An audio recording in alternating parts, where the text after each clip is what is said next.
దేవుడు తన కార్యాలు మొదలుపెట్టాడు. ఎన్ని నాళ్ళ నీ కన్నీళ్ళని అలా చూస్తూ కాఠిన్యంగా నిన్ను దాటిపోయేవాడు కాదు ఆయన. నువ్వు ఆయన ఎంతో ప్రేమించావు, ఆయనకి తెలుసు. ఆయన ఎంతో విశ్వసించావు, ఆయనకి తెలుసు. ఆయన మీద పూర్తిగా ఆనుకున్నావు, ఆధారపడ్డావు, ఆయనకి తెలుసు.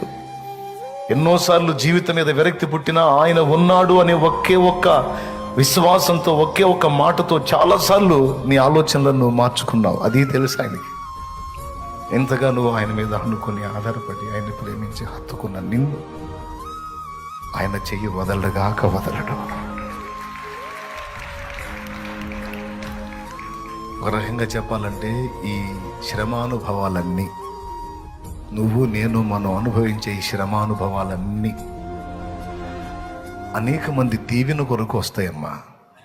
ఒక్క మాట గ్రహించండి మీరు, దేవుని పిల్లలారా. నాకెందుకో ఈరోజు